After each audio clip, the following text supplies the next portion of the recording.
de cantina bina rumba. Yeah, yeah, tikanga nabina.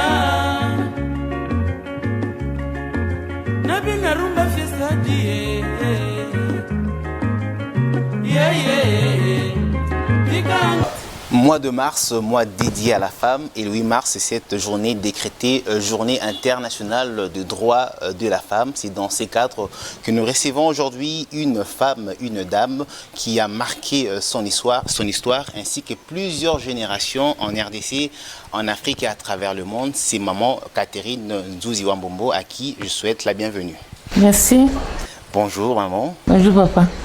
Et je ne suis pas seul sur ces plateaux, je vais co-animer cette émission avec mes consoeurs. J'ai dit bonjour à Medine Biankunzo. J'ai dit bonjour à Medine Biankunzo. Bonjour Prince. J'ai dit bonjour à Marthe Lomba. Bonjour Prince. Et enfin, je dis bonjour à Cléopâtre Iloko. Bonjour Prince. Maman Nzuzi Wambombo, la première question que je vous pose, comme vous le savez, chaque année, le monde célèbre la journée internationale des droits de la femme. Lorsqu'on parle de la femme, de quelle femme s'agit-il exactement? Je crois que la femme est toujours la même. Qu'elle soit jeune fille, qu'elle soit mère, elle reste une femme. On peut parler de la jeune femme parce que pour qu'elle soit réellement une bonne mère, il faut que sa jeunesse soit bien encadrée. Il faut qu'elle fasse de bonnes études pour comprendre l'importance et le rôle qu'elle doit jouer dans la vie. Il faut qu'elle soit bien encadrée pour qu'elle ne puisse pas avoir de complexes vis-à-vis des hommes. Parce que comme vous le savez, c'était ça le grand problème qui handicapait la femme à s'épanouir dans la vie. Qu'elle soit mère, c'est une femme qui a besoin d'être, qui a besoin d'être édifiée sur ses responsabilités, les responsabilités d'épouse, les responsabilités de mère. Ça s'apprend depuis le jeune âge, bien sûr, mais tout ne s'apprend pas à l'école. Il faut avoir une maman qui est bien motivée pour pouvoir dire à sa fille, pour pouvoir préparer sa fille à être une bonne mère et une bonne épouse. Vous avez parlé de l'époque. Est-ce qu'actuellement, le moment d'aujourd'hui, prennent quand même le temps de parler avec leurs enfants, femmes, filles? Mais on doit le faire. Si on ne le fait pas, vous allez avoir des enfants qui sont acculturés. Une maman, un papa, ce n'est pas seulement le rôle réservé aux mamans. Parce que les hommes pensent souvent comme ça. C'est un rôle qui est réservé aux parents, aux deux parents. Avoir un temps pendant la semaine pour parler, échanger avec les enfants sur leurs activités scolaires, sur leur mode de vie, sur leurs activités sportives, et sur leur manière de voir la vie. Il ne faut pas seulement donner l'impression aux enfants qu'on est sévère, un papa sévère, elle va voir ta maman, elle va parler avec ta... Non. C'est la responsabilité qui revient aux deux parents de préparer leurs enfants à être des hommes, à être des femmes adultes. La modernité aujourd'hui n'influence pas nos sœurs, ces femmes qui devraient plutôt être assez intéressées à leur avenir. La modernité n'influence pas négativement? La modernité ne doit pas influencer. Si elle va influencer comment? Je suis une épouse aujourd'hui, je suis mère aujourd'hui. Est-ce que la modernité va m'empêcher de ne pas m'occuper de ma famille, de ne pas m'occuper de mon mari et de mes enfants? Si je le conçois ainsi, je serai une mauvaise femme. La modernité, au contraire, doit me pousser à bien encadrer mon mari, à bien encadrer mes enfants, à échanger avec lui-même sur l'actualité. Quand on regarde la télé, ce n'est pas seulement pour regarder les dessins animés. On doit regarder, on doit voir ce qui se passe dans les autres pays, ce qui se passe chez nous. Échanger avec votre épouse, échanger avec vos enfants. Et vous verrez que l'homme aura la tendance d'être pressé pour rentrer chez lui au lieu de rester avec les amis. La même chose pour l'homme. Si vous associez votre femme à la vie de tous les jours, à l'environnement, vous parlez avec lui de notre environnement, de la famille, la dame sera pressée, lorsqu'elle a terminé son travail, à revenir à la maison pour retrouver son foyer au lieu de rester avec les amis. Une dernière question avant de passer la parole à Cléopâtre Loukou. Maman Catherine Jambombo, trop jeune, vous avez occupé le poste de bourgmestre de la commune de Lagombe, si je ne me trompe pas. Et jeune que vous étiez, c'était quand même extraordinaire, surtout à cette époque où l'émancipation de la femme, le droit de la femme n'était pas totalement respecté. Et cet adage qui disait « Moi, si Mbokate » était encore d'actualité à cette époque-là. Lorsque vous faites un parallélisme, pensez-vous qu'aujourd'hui, la jeune fille d'aujourd'hui ou la femme d'aujourd'hui peut faire ce que vous avez fait à votre époque? Moi, je crois que tout dépend de la manière dont les parents élèvent les enfants. Je venais de vous dire que tout ne s'apprend pas à l'école. Si déjà, vous mettez dans la tête de la fille, ou bien vous avez un comportement de dire « Non, je vais payer les bonnes études seulement aux garçons et pas à la fille », vous allez avoir des filles complexées.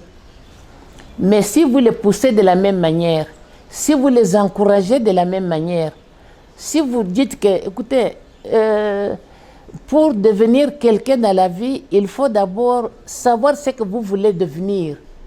Il faut que les enfants se posent cette question. Et si, par exemple, l'enfant a tendance à aimer quelque chose qui dépend de l'école professionnelle, il veut être, par exemple, faire la mécanique, il veut, par exemple, faire la couture, ce n'est pas mauvais. Essayez de l'accompagner dans ce que l'enfant veut devenir. Vous l'envoyez dans une école professionnelle au lieu de vouloir l'envoyer à l'université alors qu'il n'en a pas envie. Et à l'université également, si l'enfant veut aller à l'université, aidez-le à comprendre pourquoi il veut aller à l'université et quel est son dada. Il veut faire quelle discipline. Si il veut être économiste et vous voulez qu'il devienne juriste, ça ne va pas.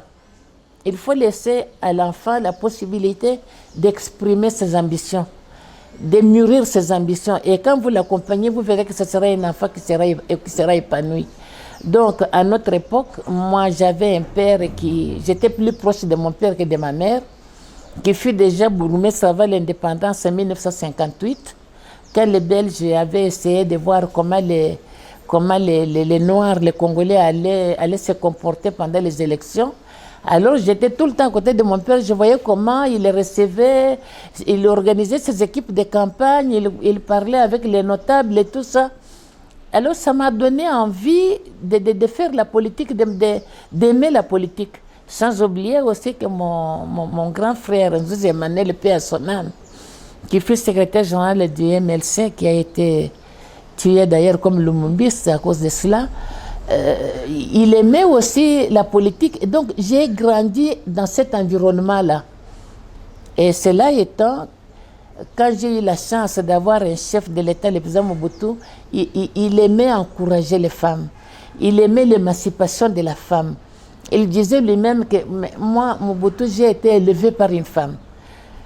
Je suis aujourd'hui chef de l'État. Comment je peux sous-estimer une femme?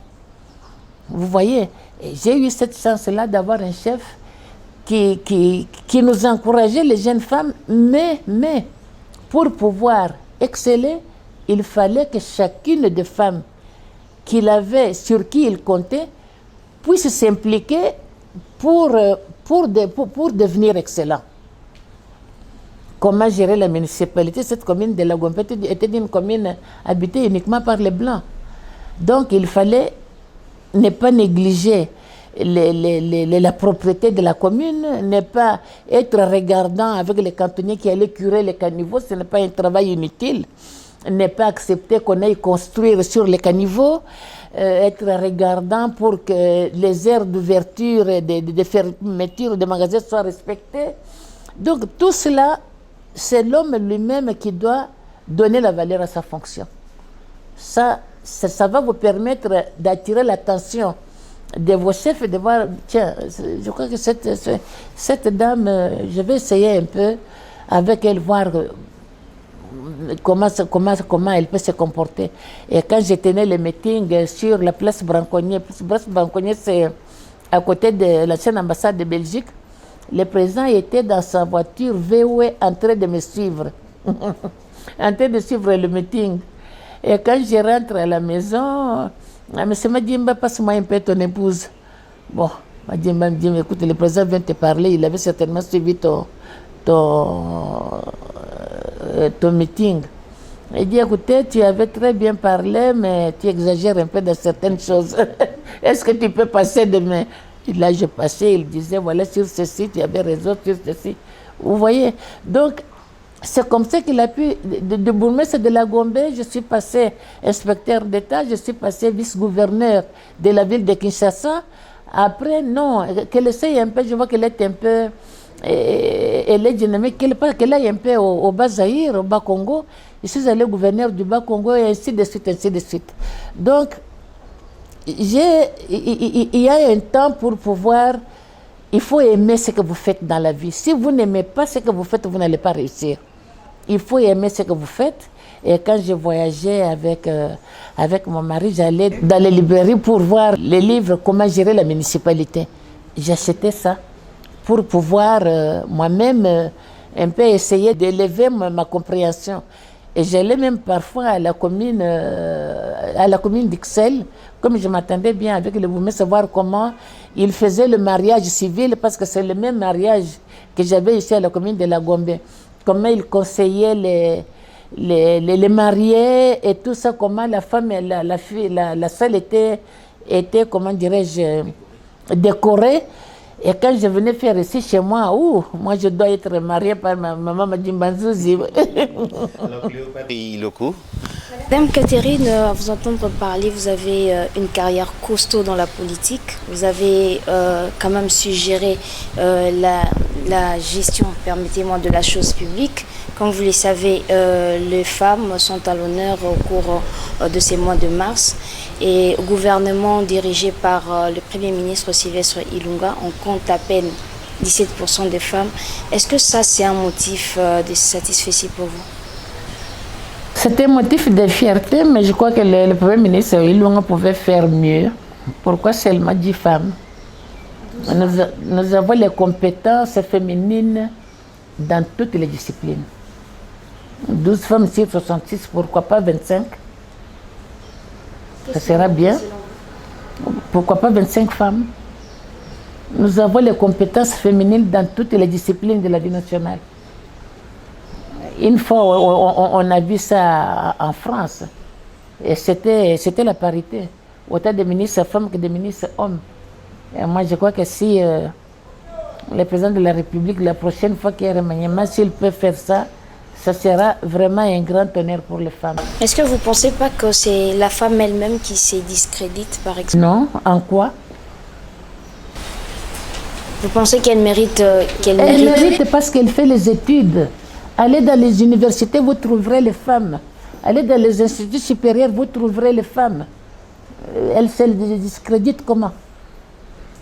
Mais quel genre de message elle doit véhiculer pour faire la promotion de leurs droits? La promotion, c'est que la femme ne doit pas céder ses droits.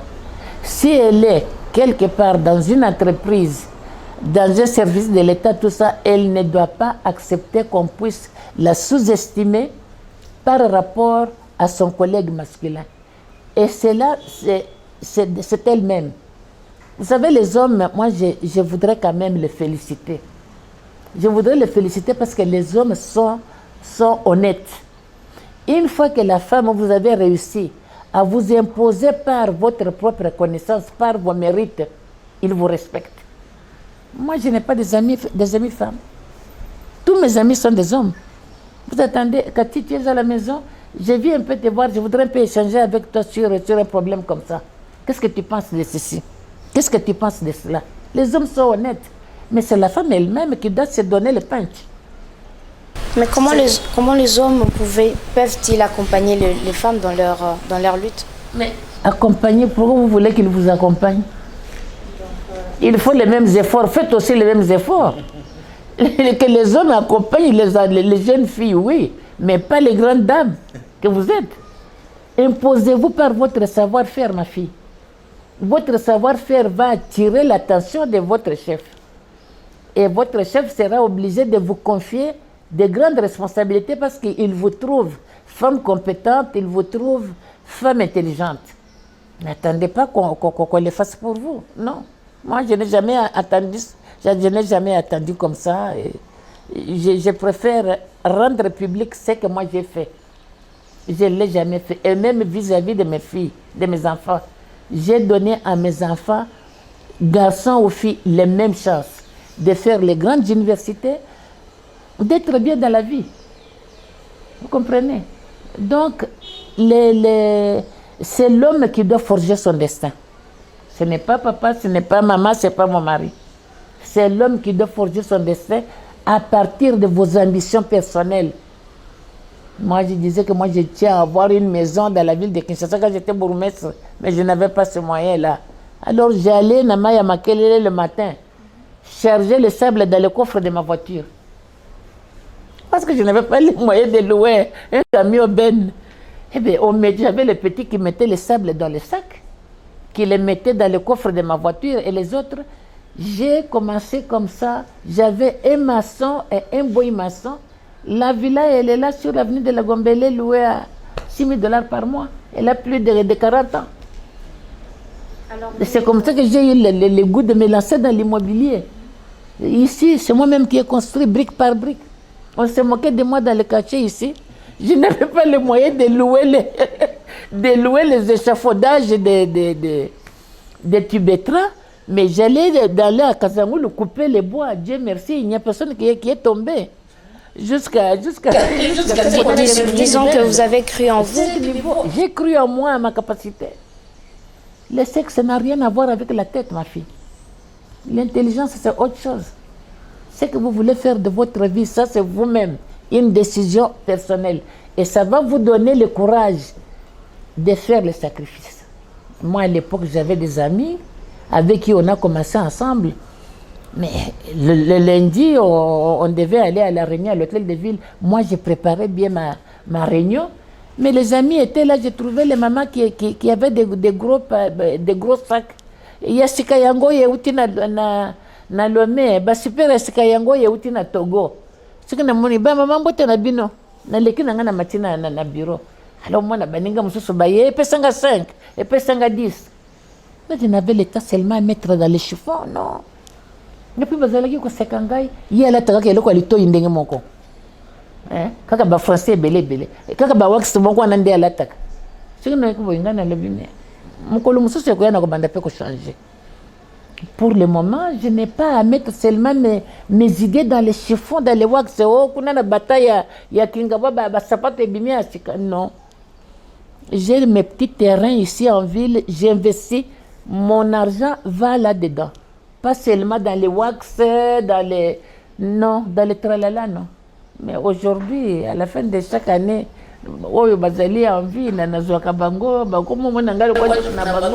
Voilà, Madame Catherine, vous êtes parmi les femmes qui ont émergé dans la vie politique en République démocratique du Congo. Mais aujourd'hui, quel doit être le sens du combat de la femme congolaise dans la politique? L'essence du combat de la femme congolaise dans la politique, c'est faire de sorte que la vie publique, que les Congolais vivent mieux. C'est la politique qui décide de tout. Et si nous avons des bons décideurs, et nous avons beaucoup de femmes parmi les décideurs, je crois que ça peut changer le cours des événements. Aujourd'hui, qui ignore que les 3/4 des foyers sont tenus par les femmes à Kinshasa? C'est une grande responsabilité. Alors si on a des femmes qui doivent se battre au niveau du gouvernement pour que les opérateurs économiques puissent respecter la structure des prix, qu'on ne puisse pas exagérer dans les marges bénéficiaires, bien sûr que nous avons une économie libérale.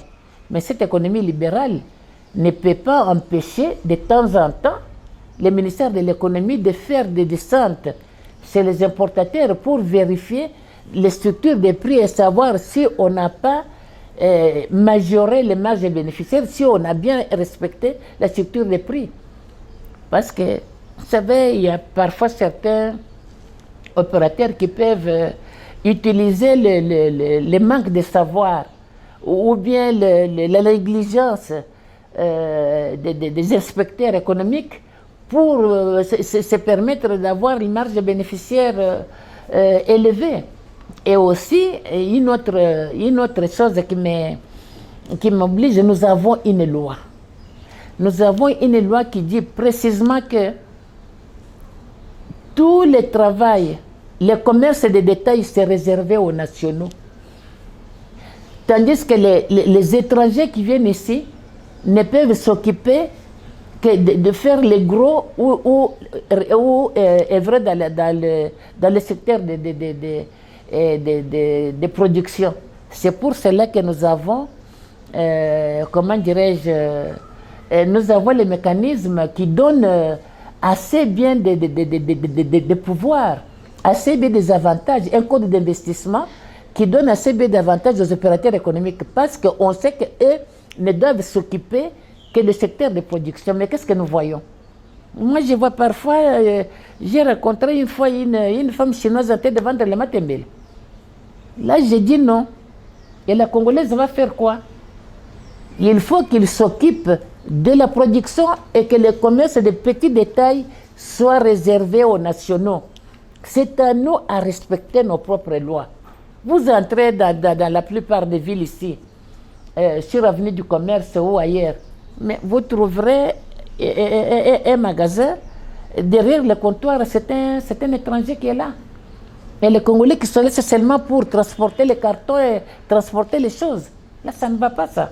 Oui, vous dénoncez beaucoup de choses, mais est-ce que cette femme congolaise, chaque année l'on fête le mois de la femme, tout, mais est-ce qu'elle comprend réellement son rôle dans la société? Mais on va lui rappeler les droits d'élever bien ses enfants, les droits d'élever bien son mari, les droits d'être exemplaire là où elle travaille, les droits d'être un élément modérateur parmi les hommes lorsqu'il y a des conflits. Ne pas être une femme qui met le feu entre les hommes. Et même quand il y a des grandes réunions, les hommes, ils sont comme ils sont bouillants. Écoutez, nous sommes en train de parler des problèmes qui concernent le pays. Et ça, c'est un patrimoine commun. Vous n'avez pas besoin d'être méchant. Vous n'avez pas besoin de venir en main. Vous n'avez pas besoin de vous disputer. Est-ce que nous pouvons parler un peu calmement? Ils vont vous suivre. Mais pas oyoki boye oyoki kofunda boye oyebi kuna wazaki kotonga yo boye wana ozeli mwasi mobomi ça ne va pas. Voilà, je passe la parole à Marthe, à Médine plutôt. Ok, merci. Oui. Merci maman. C'est une préoccupation aujourd'hui. Vous êtes une femme qui avait beaucoup fait dans ce pays. Vous êtes une icône, comme on le dit souvent, tantôt. Mais nous aimerions savoir s'il faut faire un parallélisme entre la femme d'hier et celle d'aujourd'hui, dans la manière d'agir, dans la manière de faire les choses. Qu'est-ce que vous pouvez nous dire? Quel parallélisme faites-vous entre celle d'hier et celle d'aujourd'hui? La différence, c'est que la femme d'hier savait oser. Elle était très entreprenante dans ce qu'elle faisait. Elle croyait dans ses capacités. La femme d'aujourd'hui aime les facilités. C'est pas bien. Quand vous aimez les facilités, quand vous voulez que tout vous tombe du ciel, les mains ont existé à l'époque, mais les mains ne peuvent pas tomber. Il faut d'abord avoir confiance en soi. Et quand on a confiance en soi, on entreprend quelque chose. Rien ne vous dit que vous allez tout de suite réussir. Mais lorsque vous échouez, ayez le courage de vous relever. Et d'examiner un peu, j'ai échoué, c'était où? Qu'est-ce que je n'avais pas bien fait dans ce que j'ai entrepris pour ne pas avoir les bons résultats? Ayez le courage de recommencer. Mais dès que vous échouez, vous laissez tomber, ça ne va pas. Il faut avoir le courage, il faut avoir confiance en soi, il faut savoir oser, savoir entreprendre, ne pas avoir peur de quand dira-t-on, et avoir aussi l'humilité de demander conseil. Parce qu'une personne ne détient le monopole du savoir, encore moins de vérité. Une personne qui déjà au départ est convaincue que je connais tout, et on ne peut rien me faire, je ne peux rien demander, il est dans le mauvais. La vie, on a besoin de conseils. Personne ne détient le monopole du savoir. Même dans nos foyers, si vous demandez, votre enfant peut vous donner un bon conseil et vous allez réussir. Il ne faut pas sous-estimer aussi de demander le conseil à votre conjoint, à votre épouse, à vos enfants. Il peut vous donner un conseil. Si vous appliquez ça, vous pouvez réussir. Ok, maman. Et par rapport à l'actualité, nous savons que la première dame va aller dans le Kasaï. J'aimerais savoir, qu'est-ce que vous dites par rapport à ce choix? Pourquoi on ne l'a pas fait comme d'habitude? Pourquoi la première dame n'a pas fait ça ici? Pourquoi seulement le Kasaï? Comment voulez-vous que je puisse répondre à sa place? Demande une audience et pose-lui la question. Peut-être qu'elle a été invitée. Peut-être qu'elle a été invitée par les femmes du Kasaï. Elles sont entreprenantes, les Kasaïennes. Si elle a été invitée, elle ne peut pas dire non. Eh bien, les jours où les femmes du Katanga vont l'inviter, elle ira aussi. C'est une dame qui est, moi, j'apprécie beaucoup sa manière de voir les choses. Elle est accessible, elle a de très bonnes idées. Moi, je crois que si elle doit y aller, il doit y avoir vraiment des raisons profondes. C'est pas parce que c'est la région de son mari, non. Je crois qu'elle doit avoir c'est une dame qui est très ouverte. Elle y va, il doit y avoir de bonnes raisons. Par rapport à ça, pensez-vous que la femme, précisément la jeune fille de la province, sait se prendre en charge pour défendre ses droits?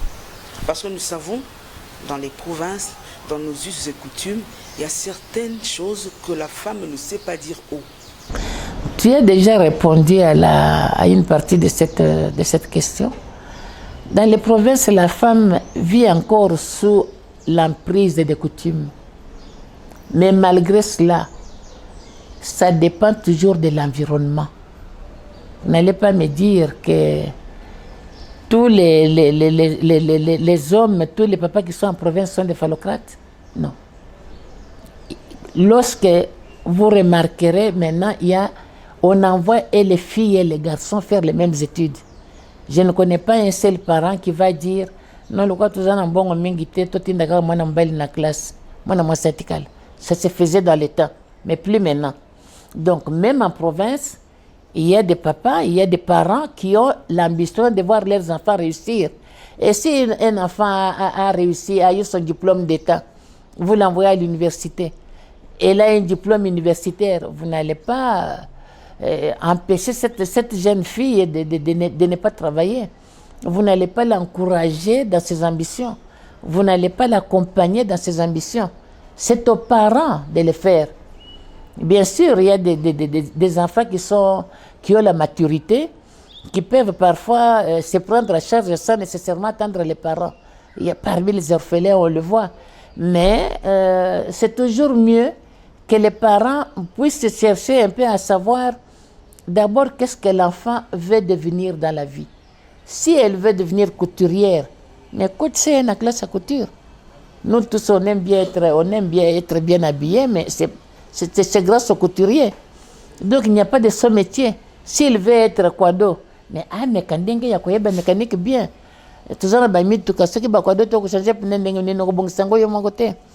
Donc il n'y a pas de ce métier. Misala mi balé nde misala ya soni.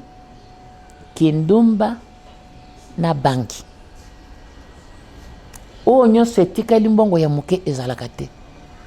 Tu dois encourager ton enfant à faire mieux ce qu'il fait. S'il fait mieux ce qu'il fait, il va continuer.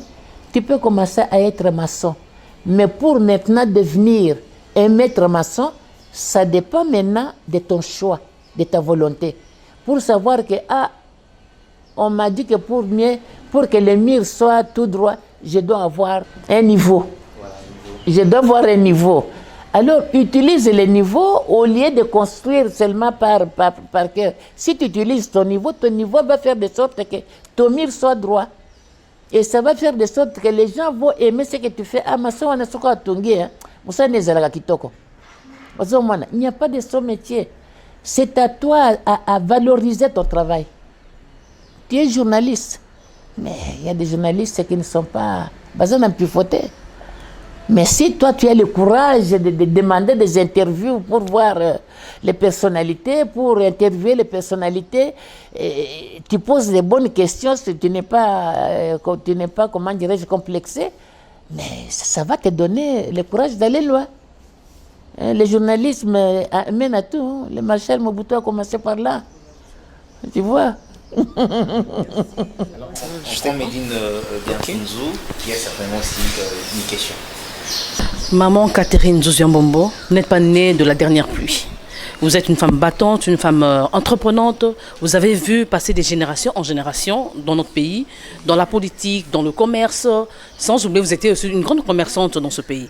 Mais qu'on se le dise, ce conflit de génération, comment vous arrivez à essayer un peu à faire ce parallélisme, comment arrivez-vous à gérer ça? Parce que vous côtoyez des personnes de plusieurs générations. Vous savez, c'est une grande responsabilité. Quand vous êtes considéré comme... je n'ose pas dire ce que vous parlez d'une icône, je ne sais pas quoi. Oui, personne ressource. Vous avez l'obligation de continuer à mieux faire pour que ce que vous faites puisse avoir un effet d'entraînement. On ne s'appartient pas. Vous n'avez pas le droit à l'erreur parce qu'on ne va pas vous excuser. Les jours qu'on apprendra que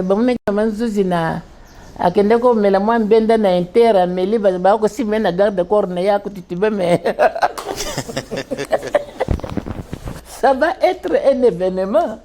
Donc, au moins, vous avez l'obligation de continuer à mieux faire. Et mieux faire, ce n'est pas mauvais. Vous avez l'obligation de montrer l'exemple. Vous avez l'obligation de consacrer votre temps aux autres.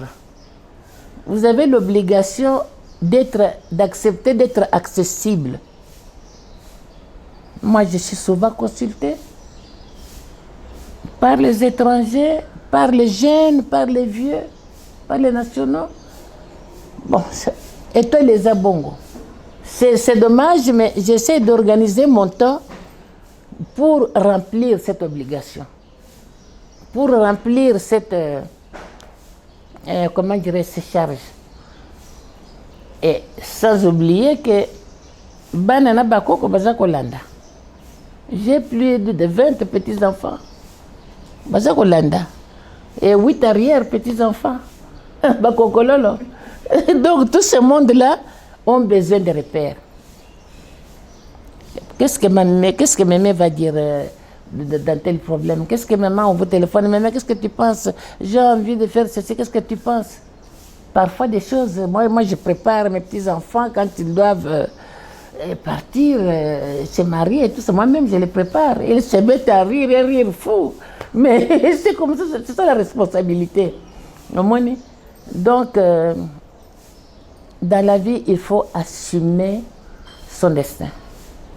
Et on assume son destin en acceptant de partager l'expérience avec les autres, de partager la vision, de rendre publique la vision pour que les autres puissent avoir le moyen d'essayer. Et quel est le défi que la femme congolaise peut lancer au niveau même international? Parce que deux fois, je sais qu'au mois de mars ici, c'est la majorité des temps que les femmes de partout se retrouvent au niveau des États-Unis. Mais qu'est-ce que nous devons faire pour qu'on sache que non, celle-ci, c'est la femme congolaise? Ce défi doit être quoi? Mais le défi, c'est de faire connaître ce qu'on fait.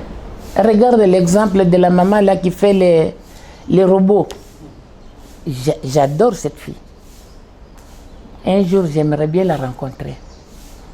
Ça, il faut que notre gouvernement, quand nous voyons les problèmes des embouteillages que nous avons, que notre gouvernement puisse encourager cette fille à lui passer les commandes de plusieurs robots dans la ville de Kinshasa. Et ça se fait très bien. Vous voyez, il faut que la femme elle-même arrive à faire connaître ce qu'elle fait. Il y a beaucoup de grandes intelligences qui ne sont pas connues parce qu'elles n'ont pas la possibilité de s'exprimer. Et vous aussi, des médias, vous devez organiser, comment dirais-je, les tranches d'émissions réservées à ces femmes-là. Pour donner aux autres la possibilité de les suivre et la possibilité d'essayer. Dans la vie, il faut savoir essayer. Il faut savoir oser. Même à l'extérieur, là dont vous parlez, bon, ça ne peut être que par rapport... Et puis aussi, il y a les organisations continentales. Notre gouvernement doit aussi avoir le moyen de proposer les femmes. On a eu Mme Zuma à l'Union africaine. Et pourquoi est-ce que notre gouvernement ne peut pas aussi proposer une autre dame pour diriger une autre organisation continentale? On a la Rwandaise là comme à la francophonie, et tout en sachant que le français n'est pas la langue officielle au Rwanda. Mais notre gouvernement doit faire pareil pour que dans toutes ces organisations, nous avons les femmes de compétences dans tous les domaines de la vie. Ça, c'est vraiment quelque chose que je dois féliciter les Congolaises pour leur maturité, pour leur courage. Leur courage d'entreprendre et leur courage d'arriver. Et rien n'est facile dans la vie. Mais lorsqu'on est courageux, lorsqu'on a la volonté de bien organiser, ça aide. Et sans savoir aussi que ce qu'on fait aujourd'hui, on prépare la vieillesse. La vieillesse se prépare quand on est jeune. Sinon, vous allez commencer même à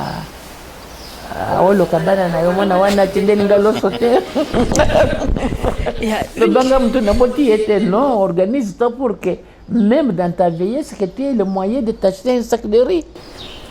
Pensez-vous que tous ces thèmes que nous employons, égalité de chance, égalité de ceci, la fille du milieu rural, cette dame-là dans le milieu rural, est-ce qu'elle est sensibilisée au moins? Parce que nous savons que dans les banlieues, dans les milieux, il y a des collectivités, des chefs de quartier. Est-ce que ce message est transmis jusqu'à ce niveau? Ou bien ça se limite au niveau du centre-ville? Mais c'est à nous les femmes qui ont la chance d'arriver, de le faire. Vous avez les députés, vous avez les sénateurs, mais les députés représentent le peuple. Les députés qui sont élus en province doivent avoir le moyen, lorsqu'elles rentrent pendant les vacances parlementaires, d'approcher ces femmes-là. Et ainsi que pour leur parler. Être au village, c'est un lieu, mais vous pouvez vous épanouir aussi en faisant bien votre champ. Vous voyez? Donc ce sont les femmes qui ont eu la chance d'émerger, qui ont eu la chance d'étudier et d'arriver, qui doivent essayer de convaincre par leur discours, par leur comportement, par les actes qu'elles posent, pour attirer les autres à imiter ce qu'elles font. Elles ne vont pas le savoir elles-mêmes, elles n'ont pas de télévision. Mais lorsque les femmes qui rentrent en province aient la possibilité de les approcher, de parler avec elles, ça va les encourager, ça va créer un effet d'entraînement. Alors, nous sommes déjà en train de chuter. J'aurais quand même une dernière question. Je vais également accorder la parole à mes consoeurs. Maman Catherine Zuziwambombo, lorsque Cléopâtre vous a posé la question par rapport au quota accordé aux femmes dans le gouvernement Sylvestre Ilunga Ilunkamba, vous avez dit que le Premier ministre aurait pu accorder plusieurs portefeuilles aux femmes. Alors que vous savez aujourd'hui dans le sondage sur la gestion, sur la façon de faire de membres du gouvernement, peu sont ces femmes-là qui se retrouvent dans ces sondages-là. Il y a 2-3 qui se retrouvent. Si jamais il y en avait 26 comme vous voulez, ça aurait été peut-être une catastrophe. Pas de votre avis. Vous savez que ce qui arrive souvent, c'est qu'on demande aux partis politiques de proposer les femmes. Et dans les partis politiques, il y a beaucoup de phallocrates. On préfère proposer un homme à la place d'une femme. Mais nous, les femmes, nous comptons sur l'autorité suprême, sur notre chef de l'État, qui doit savoir que si vous m'amenez une liste où il n'y a pas de femmes, je ne la prendrai pas. Même si ces femmes ne vont rien faire. Pourquoi est-ce qu'elles ne vont rien faire? Je vous ai dit qu'il y a des femmes compétentes dans tous les secteurs de la vie nationale. Dans le gouvernement, apparemment, il n'y en a pas. Il n'y a que Mais 2-3 femmes on ne les a pas cherchées. font... On ne les a pas cherchées. Je suis désolée de te contredire. Nous avons les femmes compétentes dans tous les secteurs de la vie nationale. Si on les avait cherchées, si comment dirais-je, les partis politiques ne les avancent pas, les chefs de l'État doivent avoir plusieurs tours dans ces manches pour comment dirais-je, mettre ces femmes-là.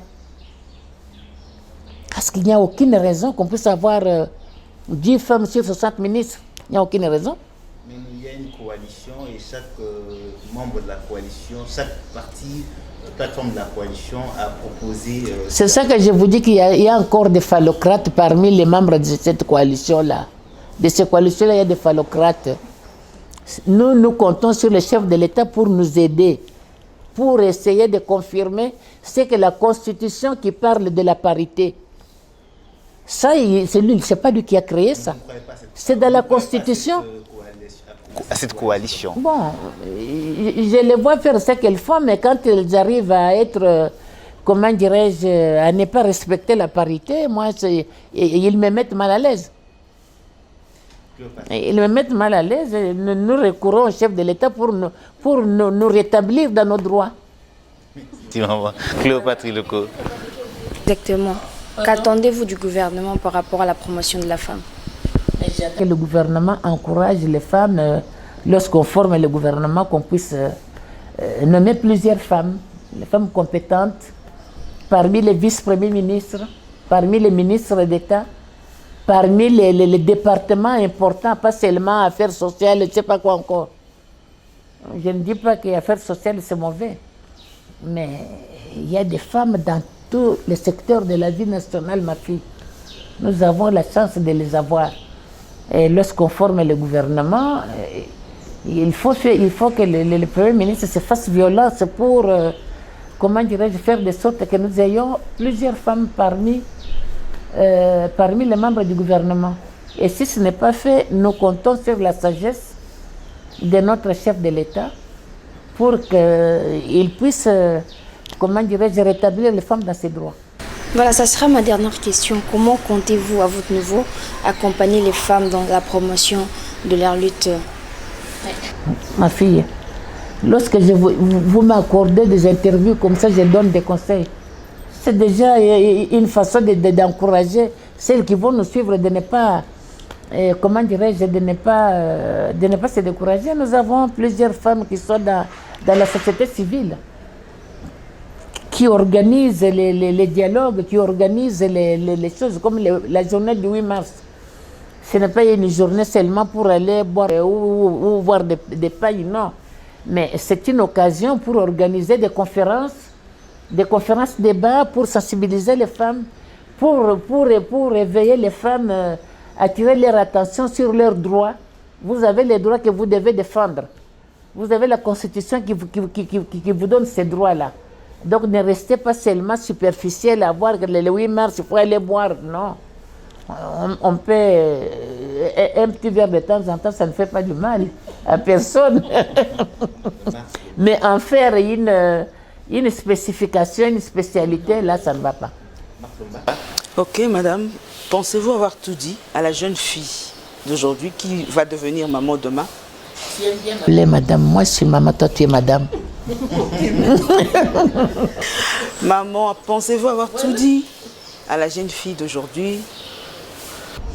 On ne cessera jamais de le dire, c'est notre rôle, ma fille. Ce que nous disons ici, même s'il faut le répéter 100 fois, nous devons le faire. C'est notre responsabilité. Et vous savez, la société congolaise, les femmes ne sont plus nombreuses que les hommes. Voilà pourquoi la femme est la responsabilité que nous avons d'organiser la famille, d'éduquer les enfants. C'est encore une autre obligation qui nous pousse à répéter ça chaque fois pour que et les garçons et les filles que nous élevons puissent savoir que dans ma vie, moi, quand je serai grand, si je dois me marier, voilà comment je dois me comporter dans mon foyer. Quand je serai grand, si je dois me marier, voilà comment je dois me comporter avec mon mari. Donc, l'éducation à la vie, l'éducation sur la vie, ça n'a pas de limite. C'est tout le temps, tant que le monde est monde, tant que le monde continue à être monde, et si nous voulons avoir une bonne société, nous devons accepter de continuer à le dire, de continuer à faire mieux pour donner l'exemple aux autres. La porte de maman est toujours ouverte pour recevoir. La preuve. Merci. Vous êtes là? Cette jeune fille, cette jeune femme qui n'a pas étudié, qui apparemment, tout ce qu'on a de dire ici passe inaperçu, se dit je ne suis pas utile à la société congolaise. Vous pouvez l'expliquer au moins son apport à son niveau, c'est quoi? Son apport au niveau de l'État congolais, son apport au niveau de son pays, c'est quoi? Mais une femme dans le village qui n'a pas étudié, si elle fait bien son champ, elle aura un foyer où les enfants seront bien forts, qui ne vont pas tomber malades. Si elle ne passe pas son temps, elle a comme elle a le toko. Vous voyez? Donc, tout ne s'apprend pas à l'école. Si elle tient bien sa famille, si elle tient bien son foyer, c'est une femme qu'il faut féliciter. Mais à l'époque de nos grands-parents, ça s'est passé comment? Nous n'allons pas dire que tous nos parents étaient des voyous.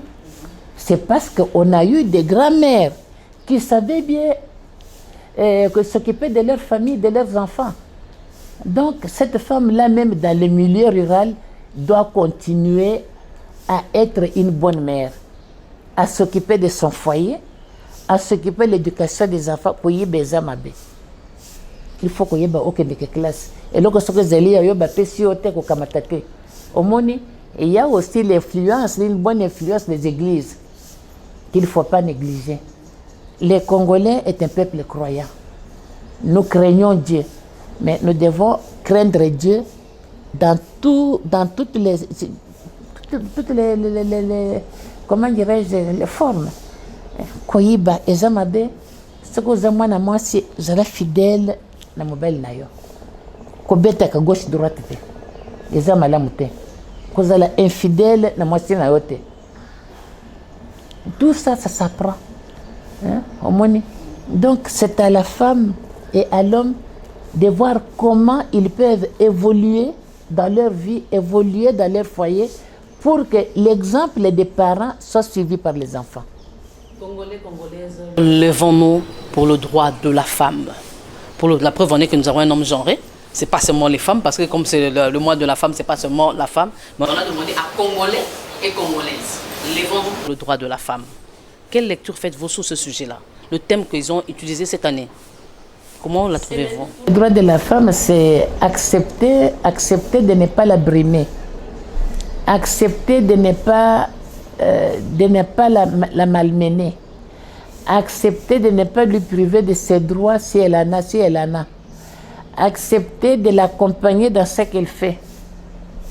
Le mari, par exemple, vous avez une femme qui est commerçante, mais une fois quand elle est accompagne-la un peu quand elle va faire ses achats. Tu peux discuter avec le patron au comptoir pour qu'elle ait un bon prix. Quand elle rentre à la maison le soir, essaie un peu de voir si elle a bien vendu. Si elle n'a pas bien vendu, c'est que peut-être si elle l'a acheté à autant, quelle est la marge qu'elle peut faire, marge bénéficiaire qu'elle peut mettre sur ce qu'elle vend pour vendre, avoir plusieurs représentants. Parce que ceux qui ont bâti au teki ont le belé, tu vendras moins. Mais ceux qui ont bâti moins bénéfice, on peut vendre plusieurs fois. Mais tout ça, il faut que dans son environnement, qu'il y ait des personnes qui ont un œil attentif pour voir ce qu'elle fait et l'accompagner. Donc, je crois que c'est une responsabilité partagée, une responsabilité de tous. Si la Congolaise se porte mieux, si la Congolaise est bien accompagnée dans ce qu'elle fait, si les ambitions des Congolaises sont bien gérées, et vous verrez que nous aurons un pays où il fait bon vivre. Donc le Congolais va bien vivre. Voilà, déjà à la fin de cette émission qui est servée pour vous, Maman Catherine Nzuzi Wambombo, mais en 30 secondes, je vais quand même vous accorder un dernier mot, mais avec cette question. Maman Catherine Nzuzi Wambombo, cette femme qui a su se faire écouter, cette femme qui a su imposer ses idées alors qu'elle était entourée de plusieurs loups hommes de la politique en RDC, mais depuis cette première alternance pacifique au sommet de l'État, nous constatons que vous vous êtes un peu éloigné ou retiré de la politique congolaise. C'est parce que tout va bien ou c'est parce que vous êtes en train de vouloir aller en retraite politique? En politique, il n'y a pas de retraite. Ça, il faut le savoir. Bon, je ne me suis pas retiré de la vie politique. Lorsqu'il m'arrive de m'exprimer, je le fais. Je tweete beaucoup.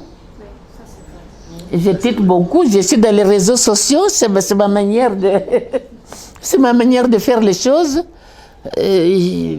Vous aurez aimé que je puisse aller tenir le meeting populaire, non. Depuis la dernière passation pacifique du pouvoir, je vois que notre chef de l'État, Fathi, se débrouille très bien.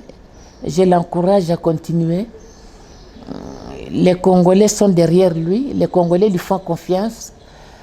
C'est qui, à un certain moment, qui trouvait que le président voyageait beaucoup, commence maintenant à voir les résultats parce qu'on nous avait indexé sur le plan international. Mais pour pouvoir revenir en force, vous devez vous-même aller vers vos confrères, vers vos collègues, pour leur dire qu'est-ce que vous les réservez dans votre pays. On a amélioré notre code d'investissement pour attirer les investisseurs. Lorsqu'il y a un chef de l'État qui tient un point de presse, qui tient une réunion avec les opérateurs économiques, ce qu'il dit pèse. Il rassure les opérateurs économiques. Et lorsque les opérateurs économiques, les investisseurs étrangers, s'ils viennent ici, les Congolais auront du travail. Il y a beaucoup de chômeurs à Kinshasa. Ça ne va pas. Et j'aimerais aussi attirer l'attention de l'autorité sur un fait que on doit également plus favoriser l'installation des investisseurs dans les provinces.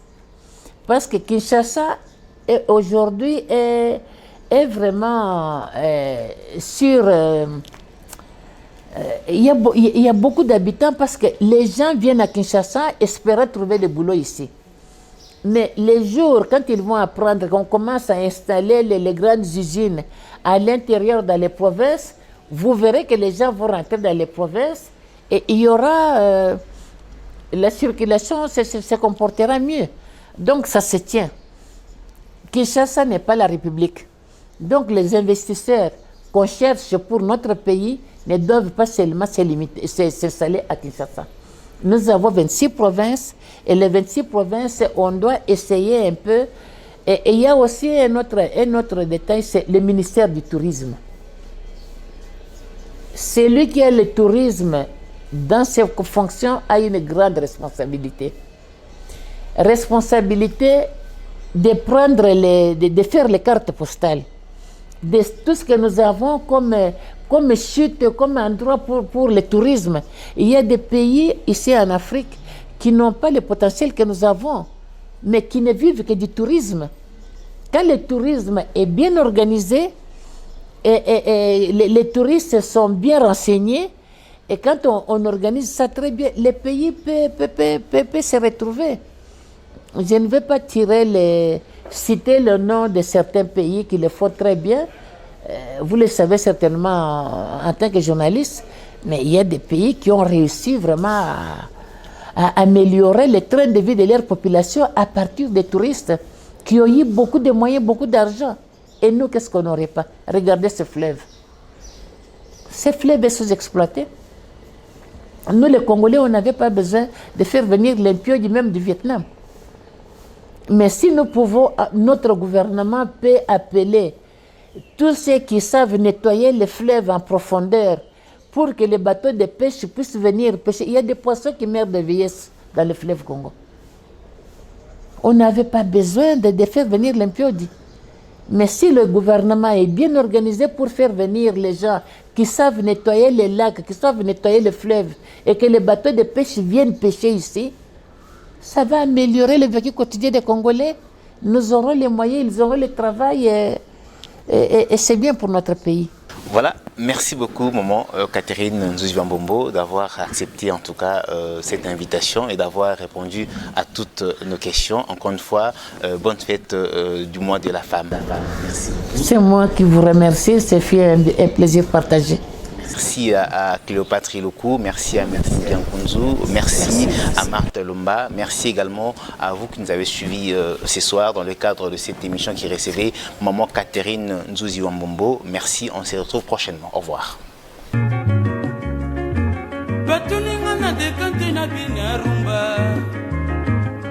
Yeah, yeah, yeah.